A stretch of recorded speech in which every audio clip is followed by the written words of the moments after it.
이번 주 금요일 날 25일 날이 성탄절입니다. 참 이번에 성탄절은 코로나19로 말미암아 모든 것을 할 수가 없습니다. 우리 교회 학교에서 성탄 전야 축제도 있었는데 할 수 없고요. 또 칸탄타도 할 수가 없습니다.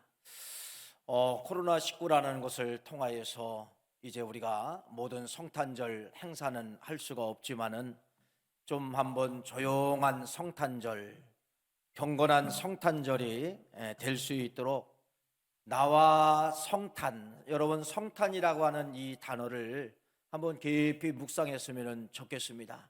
성탄이라고 하는 것은 바로 무엇이냐면요, 거룩한 분이 이 땅에 오신 날이다. 그걸 다른 말씀으로 드리면 뭐죠? 성육신 하신 날입니다. 하나님께서 이 땅에 육신의 몸으로 입고 오신 날이 바로 성탄절입니다. 그래서 코로나 시기에 이제 우리가 모든 화려한 것이 다 내려왔어요. 다 닫혀 있어요. 진짜 내가 생각하는 성탄이 무엇인가?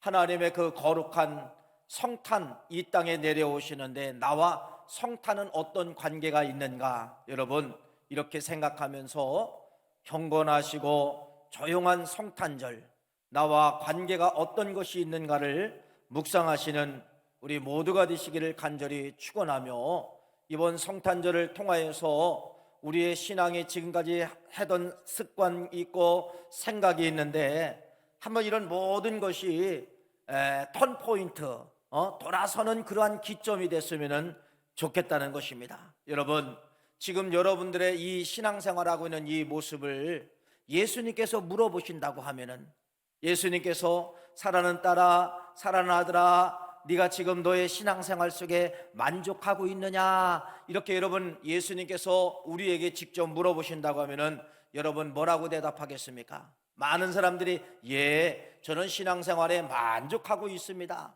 또 하나님의 기쁨과 영광을 위해서 이렇게 살고 있습니다라고 대답할 수 있는 사람 몇 분 있겠습니까?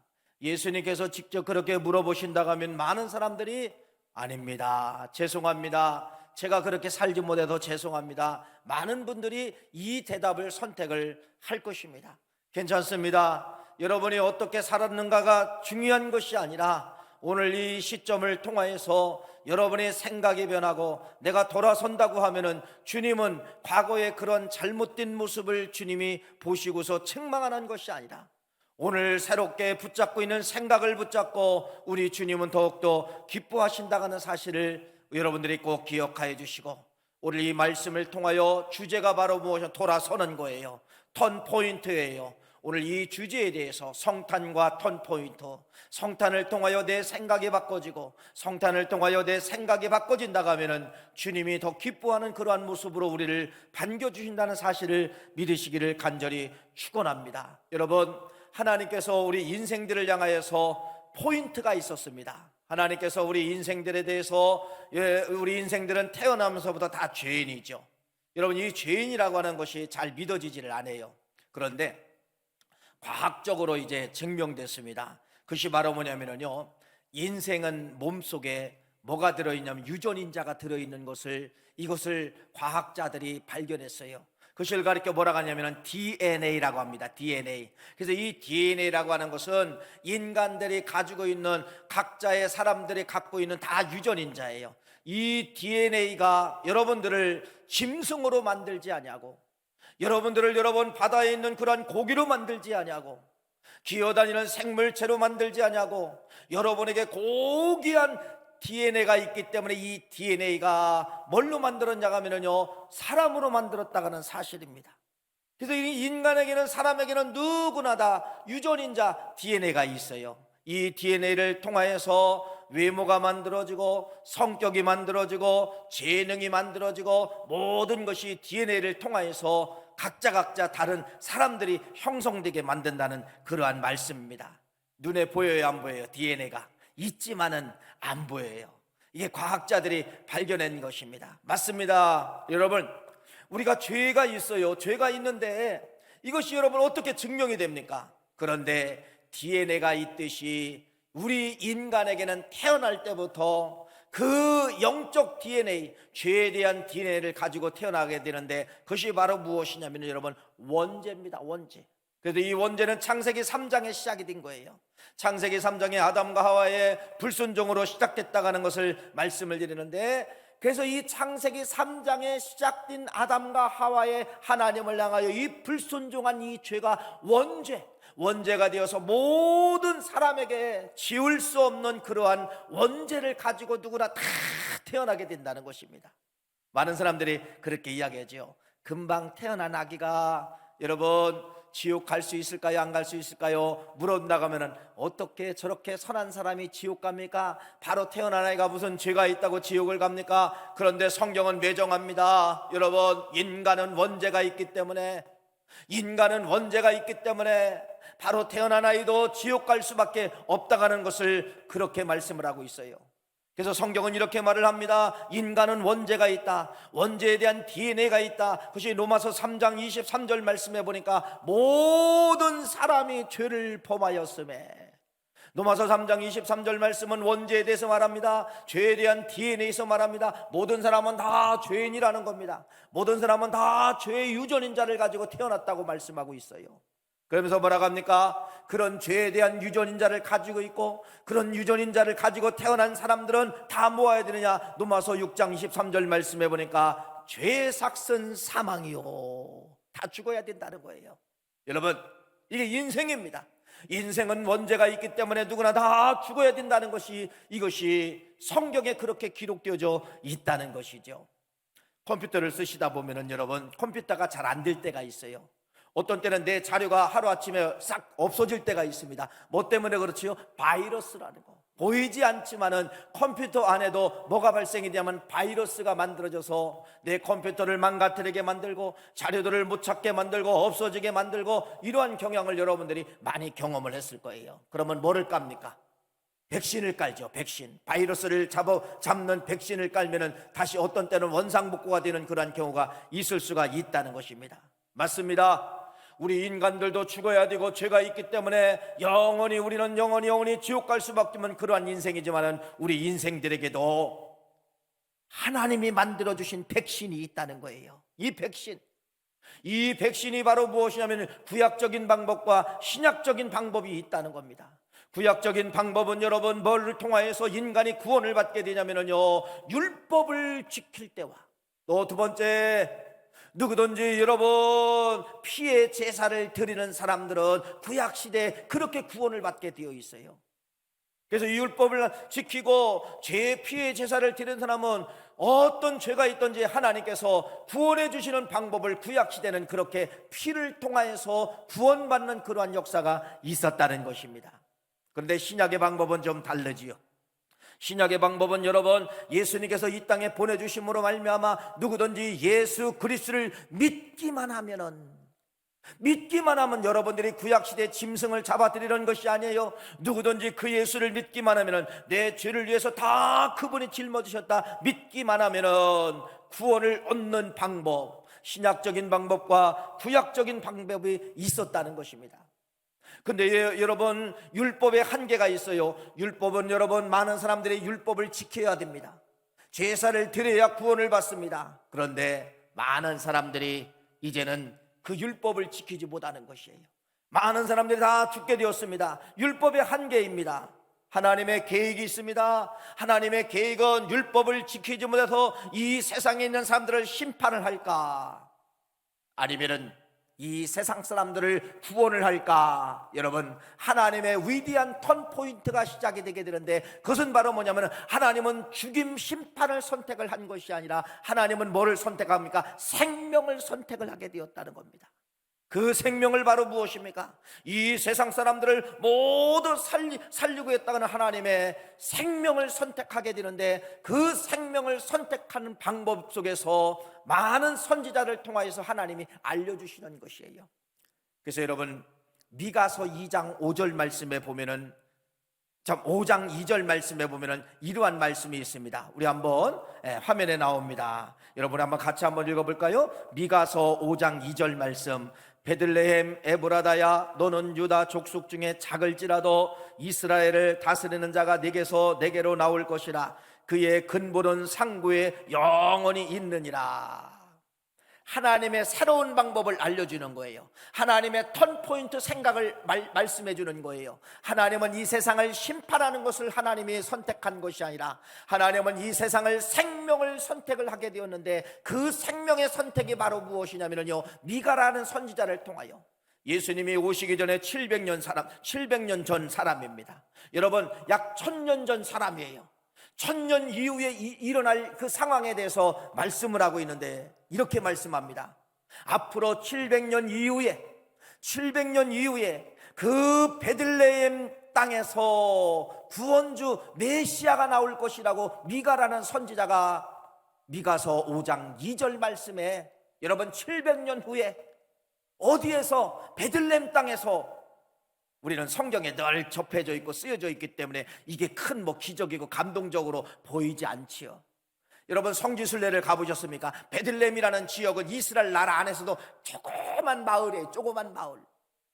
여러분, 700년 전에 어떤 나라에서 태어날 것이다, 이것도 위대한 예언일 것입니다. 그런데 나라를 넘어서, 큰 도시를 넘어서 그 조그만 베들레헴 땅에서 메시아가 오신다는 것을 700년 전에 예언을 했어요, 미가라는 선지자가. 그런데 여러분, 그것이 이루어질까요, 안 이루어졌을까요? 이루어졌지요. 어디서 이루어졌습니까? 누가복음 여러분 2장 4절 7절 말씀을 한번 읽어보겠습니다. 이렇게 말씀합니다. 누가복음 2장 4절 7절 말씀. 요셉도 다윗 집 족속이므로 갈릴리 나사렛 동네에서 유대를 향하여 베들레헴이라 하는 다윗의 동네로 그 약혼한 마리아와 함께 호적하러 올라가니, 마리아가 이미 잉태하였노라. 거기 있을 때에 해산할 날이 차서 첫 아기를 낳아 강부에 싸서 구유에 누이니 이는 여관에 있을 곳이 없음이로라. 또 우리는 쓰여져 있기 때문에 이게 별 큰 감동이 되지 않잖아요. 여러분, 700년 이후에 미가라는 선지자가 그렇게 예언하고 700년 이후에 실제로 사건이 벌어지게 되는데, 그 말씀에 대한 예언이 성취가 되는데, 여러분 이렇게 말씀을 하고 있습니다. 마리아는 임신했지요. 남편은 누구예요? 요셉이에요. 근데 요셉과 청혼하기 전에 이미 마리아는 성령으로 임신했습니다. 어디서 살고 있었다는 겁니까? 어디서? 나사렛이라는 동네에서 살고 있었다는 것이에요. 그러니까 99.9%는 그 마리아가 임신을 했는데, 마리아의 임신 예수님은 어디서 오셔야 될 확률이 높은 거예요? 99.9%는 나사렛이라는 지역에서 태어날 수 있는 확률이 높았다는 것입니다. 그런데 뭐라고 이야기해요? 성경은 호적하러 갔다고 이야기하고 있습니다. 이때 당시 여러분, 헤롯에 의해서 세금을 징수하기 위해서 실명이 필요한 거예요. 도대체 이스라엘 나라 사람 각 고을마다 누가 어떻게 살고 누가 몇 명이고 남자가 몇 명이고, 이 세금 걷기 위해서 여러분, 이때 당시 헤롯이 모든 이스라엘 나라에 살고 있는 사람들은 다 고향으로 돌아가서 호적을 해라, 이렇게 명령을 내린 거예요. 보세요 여러분, 헤롯이 하루만 늦게 아니면 일주일만 늦게 선포했어도 이 말이 맞아요, 안 맞아요? 안 맞잖아요. 나사렛에서 태어나셔야 돼요, 그 예수님은. 그런데 정확하게 시간과 모든 것이 정확하게 일치하여서 이들이 호적을 하러 어디로 갔어요? 나사렛에서 베들레헴으로 호적하러 가다가, 여러분, 이 베들레헴 땅에서 누가 그래서 태어나게 된 거예요? 예수님이 태어나게 된 것이에요. 여러분, 정확하지 않습니까? 예수님은 여러분 700년 전에 태어나시기 전에 이미 미가의 선지자를 통해서 그 조그만 땅 베들레헴에서 태어날 것이다, 이 예언을 했는데, 이 예언이 이루어져야 안 이루어져요? 날짜도 틀리지 않게. 여러분, 어떻게 보면 분초도 정확하게 예수님은 베들레헴 땅에 오시게 되었다는 것입니다. 그래서 성경을 이렇게 맞춰보면 정확하게 예언에 대한 성취, 이것이 정확하게 나타납니다. 오늘 여러분 본문 말씀 이사야서 7장 14절 말씀을 우리 같이 한번 읽어보겠습니다. 이렇게 말씀하죠. 이것도 700년 전 예언입니다. 그러므로 주께서 친히 징조를 너에게 주실 것이라. 보라, 처녀가 잉태하여 아들을 낳을 것이요 그의 이름을 임마누엘이라 하라. 700년 전 이사야라는 선지자, 미가하고는 달라요. 여러분, 미가라는 선지자하고 이사야 선지자가 동시대의 사람이지만 서로 친구도 아니에요. 모르는 사람이에요. 각자 환경이 달라요. 그런데 이사야라는 선지자가 또 그런 계시를 받는 거예요. 뭐라고 계시를 받습니까? 처녀가 잉태하여 낳을 것인데 이름을 뭐라고 이야기하라? 임마누엘이라고 지어라. 이러면 이루어집니까? 안 이루어집니까? 700년 이후에 이렇게 말씀을 합니다. 마태복음 1장 22절 23절 말씀을 한번 읽어보겠습니다. 이렇게 말하지요. 이 모든 일이 딘 것은 주께서 선지자로 하신 말씀을 이루려 하심이니라. 이르시되 보라, 처녀가 잉태하여 아들을 낳을 것이요 그의 이름을 임마누엘 하리라 하셨은즉 이를 번역한즉 하나님이 우리와 함께 계시다 하매니라. 정확하게 이름까지도 알려주신 그 이름 그대로 여러분, 미가의 선지자를 통하여서는 정확하게 어디 땅에서 태어날 것이다, 여러분 이거에 대해서는 말씀하시는데 정확하게 이루어졌고, 오늘 여러분 이사야 선지자를 통하여서 여러분 이름에 대해서 오시는 방법과 처녀가 잉태할 것이고 이름에 대한 방법까지도 다 설명하고 있는데 700년 이후에 예수님께서 처녀를 통하여 임신하게 되고 그의 몸을 통하여서 예수님이 나오게 되는데, 태어나시게 되는데 그의 이름을 임마누엘이라는 이름을 지어주게 되었다라고 이렇게 정확하게 예언에 대한 성취, 구약에 대한 예언, 신약에 대한 성취, 이것이 성경에 정확하게 증명되고 있었다는 것입니다. 사랑하는 귀한 성도님, 우리가 가장 놀라운 사건은 바로 무엇이냐면요, 성육신 사건이에요. 존귀하신 하나님, 위대하신 하나님, 거룩하신 하나님, 이 하나님이 뭘로 오셨다는 겁니까? 인간의 육신으로 오셨다는 겁니다. 구약시대는 하나님이 다 영으로 존재했어요. 몸을 보여주지 않았어요. 왜 보여주지 않았느냐? 출애굽기 말씀해 보니까 이렇게 말씀합니다. 출애굽기 33장 20절 말씀해 보니까 또 이르시리 네가 내 얼굴을 보지 못하리니 나를 보고 살 자가 없음이니라. 하나님의 실체를 보면 다 죽게 되기 때문에 하나님은 여러분 이스라엘 백성 선지자든 누구에게든 뭘로 나타나지 않느냐? 실체로 나타나지 않았다는 겁니다. 실제로 보여주지를 않았다는 거예요. 다 뭘로 보여줬다는 거예요? 영으로 보여줬다는 거예요. 영으로 다 보여줬다는 것을 말씀을 하고 있다는 겁니다.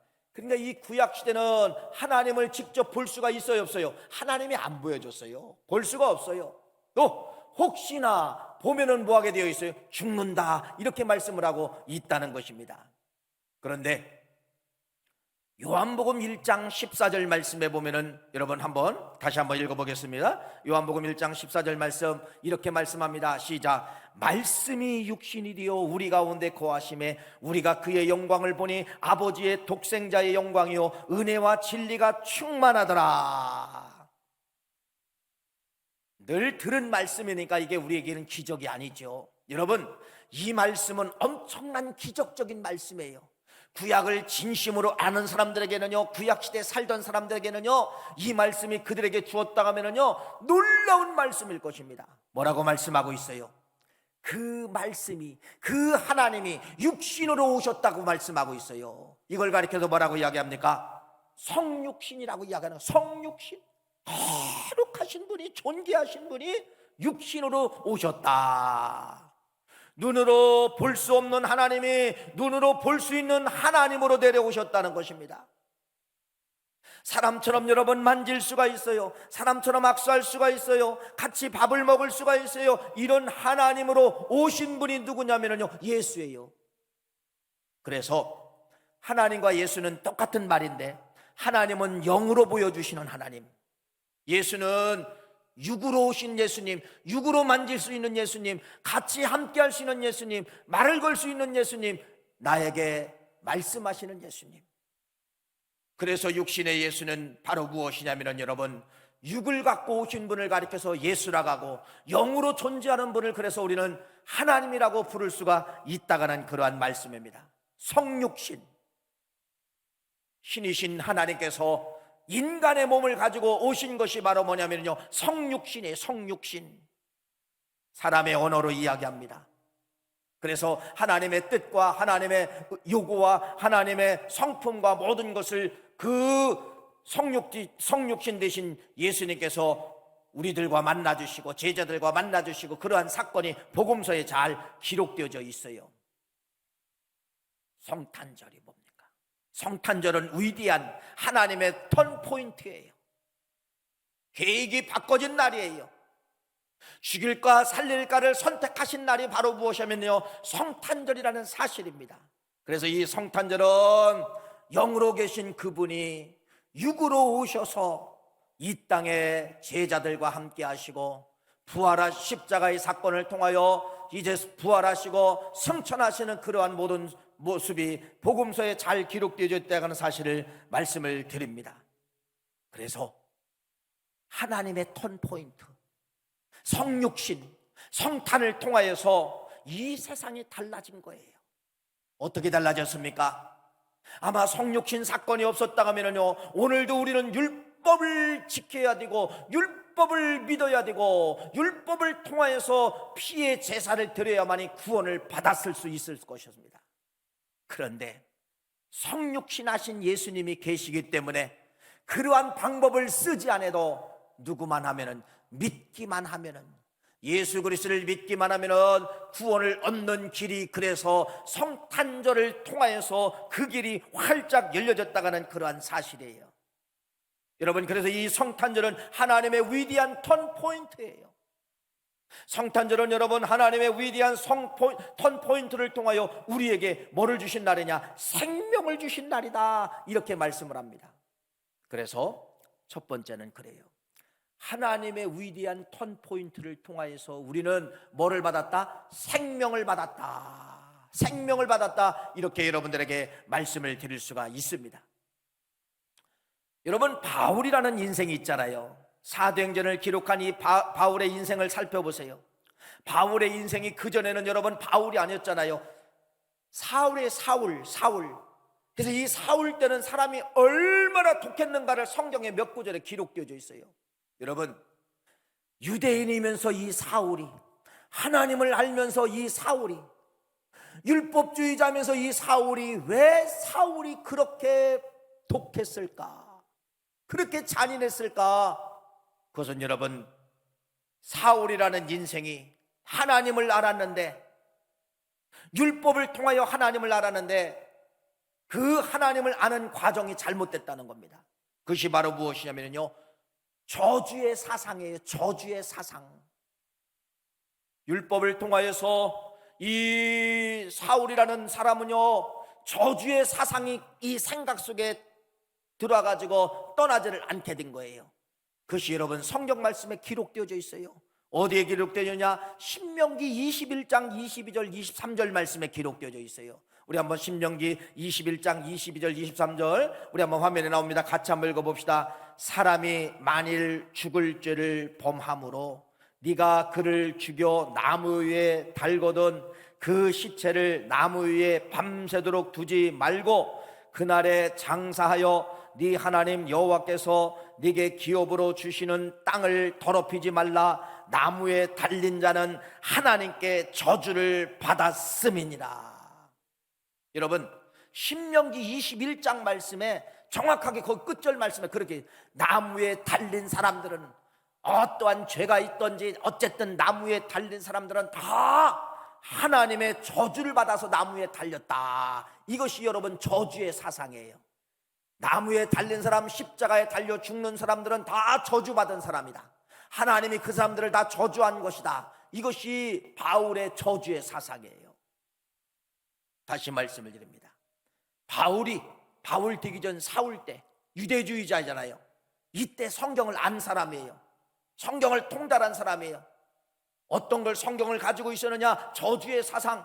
누구든지 저 십자가의 나무에 죽는 사람들은 다 하나님의 저주 때문에 죽은 사람들이다. 하나님의 저주로 죽은 사람이다. 이 사상이 여러분 아주 그냥 말 그대로 충만했어요. 근데 잘 보세요. 복음이라는 게 뭐예요? 복음은 여러분 이걸 전하는 겁니다. 십자가에 돌아가신 분이 예수다, 메시아다, 그분을 믿으면 구원을 받는다. 여러분, 바울 이전에 사울이 이거 용납이 돼요, 안 돼요? 한번 생각을 해보세요. 용납이 돼야 안 돼요. 어떻게 저 저주받은 인간이 메시아냐 이거예요. 어떻게 저 저주받은 사람이 메시아이고 저주받은 사람이 어떻게 구원자가 되느냐? 하나님의 저주받은 사람이야. 하나님의 저주받은 사람이야. 그래서 이 바울이요, 그래서 아주 그냥, 그래서 예수 믿는 사람들, 기독교인들을 그냥 싫은 거예요. 그냥 싫은 거예요. 그냥 복음도 아니라 가짜 복음, 가짜 말씀을 갖다 나무에 달려 죽은 사람을 믿으라고 하니, 나무에 달려 죽은 그 예수를 믿으라고 하니, 그분이 구원주라고 하니 바울의 저주 사상 속에서 그것이 이해가 돼요, 안 돼요? 안 된다는 겁니다. 그래서 이 바울 이전에 사울 때 그렇게 잔인했던 거예요. 뭘 잔인했던? 그래 누구예요? 더럽고 가짜의 복음을 전하는 저 저주의 사상을 복음의 사상으로 전하는 저 기독교인들을 그래서 그렇게 목숨 내걸고 죽이기 시작을 한 거예요. 그래서 순교자가 나오죠. 누가 죽어요? 스데반. 여러분, 스데반 또 살기와 위협이 등등하여 이제는 다메섹에 내려가서 복음을 전하는 사람들, 예수를 전하는 사람들 다 죽이겠다는 것이, 이것이 바울 이전의 사울의 생각 아닙니까? 그런데 여러분 보세요. 사도행전 9장 말씀은 여러분 완전히 이 사울이라는 인생이 예수 만나서 깨지는 장면이 사도행전 9장인데, 사도행전 9장을 그래서 뭐라고 이야기하는 거예요? 바울의 턴포인트예요. 돌아선 날, 깨진 날. 뭐가 깨집니까? 무지가 깨집니다. 무지. 어떤 무지가 깨져요? 지금까지는 여러분 나무에 십자가에 매달려 죽은 사람들은 저 사람이 의로운 사람이든 저 사람이 어떤 사람이든, 여러분 아까 신명기 21장 말씀에 뭐라고 한 거예요? 저주받아서 죽었다, 저주받아서 죽은 사람이다, 이렇게 알던 이러한 사울이라는 인생이 사도행전 9장을 통하여 완전히 깨집니다. 무지가, 여러분 말 그대로 무식한 사람이 유식한 사람으로 변하게 되는 것이 사도행전 9장 말씀이에요. 그래서 사도행전 9장 말씀을 뭐라고 이야기하냐? 바울이 돌아선 날, 바울이 돌아선 장, 바울이 깨진 장, 이것이 사도행전 9장 말씀입니다. 그래서 바울의 무지가 깨진 날, 그래서 다시 한번 예수에 대해서 정확하게 깨달은 날이 바로 무엇이냐? 사도행전 9장 말씀인데, 사도행전 9장에 바울의, 그래서 이 말씀을 그래서 뭐라고 하냐? 바울이 돌아선 날, 바울이 턴포인트, 바울이 턴포인트를 통하여서 여러분 어떤 말씀이 전개되고 있어요? 턴포인트, 하나님의 턴포인트를 통하여 인생의, 세상의 모든 사람이 사는 그러한 조건을 주신 날이 하나님의 턴포인트 때문에 그래요. 바울의 이 턴포인트를 통하여서 여러분 어떤 이제는 열매가 맺나 보세요. 바울의 이러한 턴포인트가 없으면 끝까지 바울은 사울이 되어서 끝까지 복음의 사람을 죽였을 것입니다. 이제는 반대가 되죠. 죽입니까? 살립니까? 이제는 생명의 사람이 되었다가는 것이 사도행전을 통하여 우리에게 잘 말씀을 하고 있다는 것이죠. 할렐루야. 여러분, 오늘 여러분에게 주시는 말씀이 돌아서자는 겁니다. 생각을 바꾸자는 것입니다. 바울의 이러한 생각 바꾸고 바울의 이러한 턴포인트를 통하여 죽이려는 사람이 이제는 생명의 사람으로 바뀌었다가는 것을 말씀을 드리는 것이에요. 그래서 우리 인생은요, 깨지지 않으면, 돌아서지 않으면 끝까지 우리는 사울로 살고 있어요. 죽임의 사람으로, 증오의 사람으로 이렇게 살고 있어요. 오늘 복음의 사람들이 여러분 한 번 깨진 걸로 되지 않아요. 우리는 여러분 날마다 깨져야 돼요. 이 성탄절을 통하여서 여러분 다시 한번 깨져야 됩니다. 성육신은 여러분 턴포인트예요. 생명을 주시는 날이에요.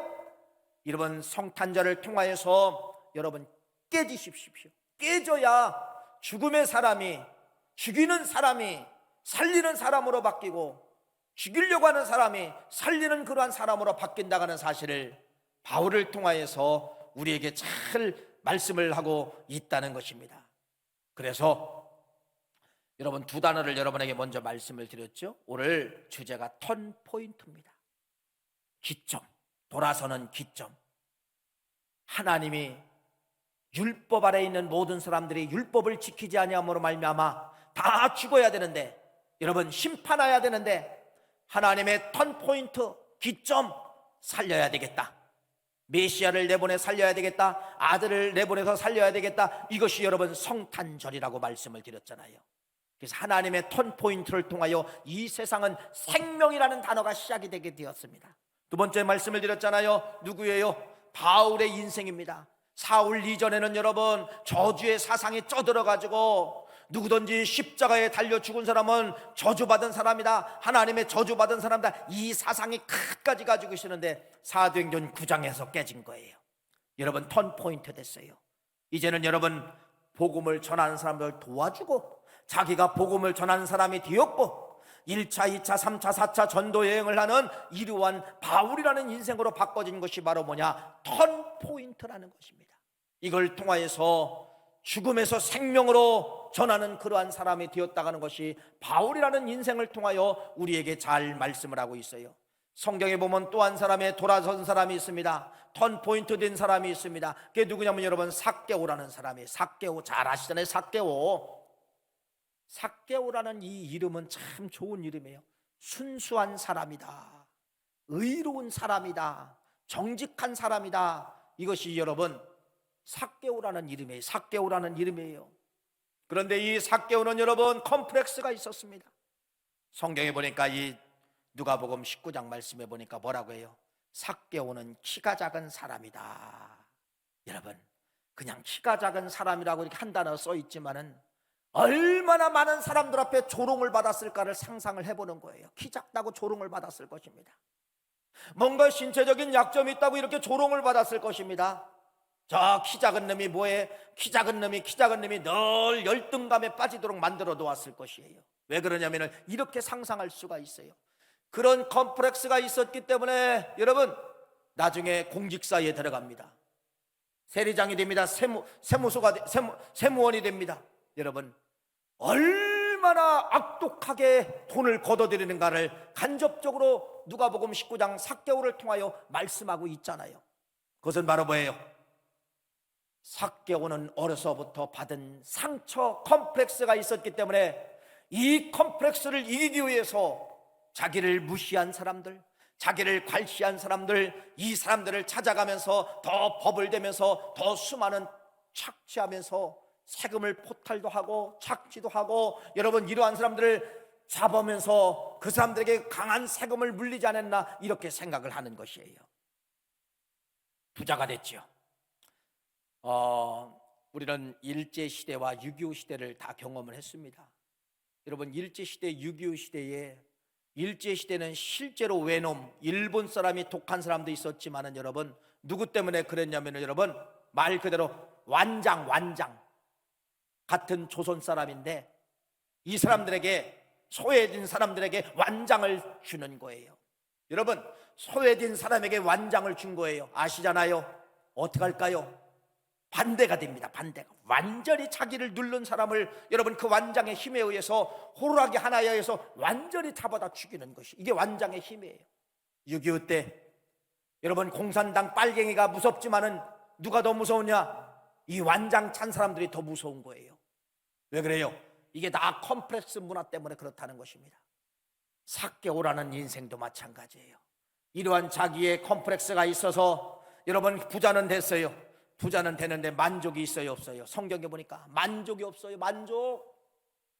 만족이 없어서 언제 누군가가 들려준 소리는 있었던 것 같습니다. 예수 만나면 달라진대. 예수 만나면 인생이 달라진대. 누군가가 들려준 소리가 있는데 바로 그때 자기가 살고 있는 지역에 예수님이 지나가신다는 소식을 듣고 삭개오는 키가 작은 거예요. 사람들이 또 역시 군집해서 예수님을 볼 수 없어요. 그때 성경에 뭐라고 이야기하고 있습니까? 무화과 나무에 올라가게 되었더라. 누구하고 접촉이 되는 거예요? 예수님하고 삭개오하고 접촉이 되게 된 겁니다. 이것이 바로 뭐예요? 삭개오의 턴포인트가 된 거예요. 예수님과 만남이 된 거예요. 그래서 이 삭개오라는 인생이 예수님을 만나가지고 그의 인생이 바꿔지게 됩니다. 어떻게 바꿔졌을까요? 턴포인트 된 이 삭개오의 이 삶이 여러분 사람을 억압하고 사람을 착취하고 세금을 더 걷고 사람에게 민폐되고 말 그대로 이 피해만 줬던 이 삭개오가 예수님을 만나 뭐라고 이야기하느냐? 내가 이제는 그렇게 살지 않겠습니다. 이제는 내가 생명의 사람이 되겠습니다. 여러분, 제가 읽어드릴게요. 누가복음 19장 8절 말씀해 보니까 삭개오가 서서 주께 여짜오되 주여 보시옵소서, 내 소유의 절반을 가난한 자들에게 주겠사오며 만일 누구의 것을 속여 빼앗은 일이 있으면 내 갑절이나 갚겠나이다. 이 소리가 바로 뭐예요? 이제는 피해자가 아니라 이제는 뭐 하겠다는 겁니까? 내가 생명의 사람이 되겠습니다. 내가 이제는 여러분 주는 사람이 되겠습니다. 이렇게 삭개오라는 한 인생도 예수 만나가지고 생각이 바뀌고 행동이 바뀌고 생명의 사람으로 바뀌었다는 것을 성경은 우리에게 말씀을 하고 있습니다. 왜 턴포인트가 중요하느냐? 하나님의 턴포인트를 통하여 죽일 거냐 살릴 거냐, 하나님은 살리는 걸로 선택을 해서 성육신 이 땅에 직접 하나님이 육신의 몸을 입고 오신 날이 성탄절. 그래서 이 성탄절은 하나님의 턴포인트 되신 날이에요. 뭐를 주시기 위해서? 생명. 아까 여러분들에게 말씀을 드렸지만 사울이라는 인생이 바울로 바뀌어지잖아요. 여러분, 저주의 사상이 깨집니다. 이제는 그의 복음의 사상으로 바꿔지게 되는 거예요. 다 예수 만난 사람들은 뭘로 바뀌느냐? 생명의 사람으로 바뀌어졌다는 것을 말씀하고 있잖아요. 나사로, 여러분, 예수님 만나기 전에는 그렇게 잔인하게 살았던 이 삭개오라는 사람, 나사로가 있잖아요. 삭개오라는 인생이 예수님을 만나 완전히 이제는 내가 갚겠나이다, 생명의 사람이 되겠나이다. 이것이 성경에서 기록되진 예수 만난 사람들의 이야기예요. 턴포인트 된 사람들의 이야기는 다 뭐를 붙잡았다? 생명을 붙잡았다라는 것을 말씀을 드립니다. 이런 이야기가 있지요.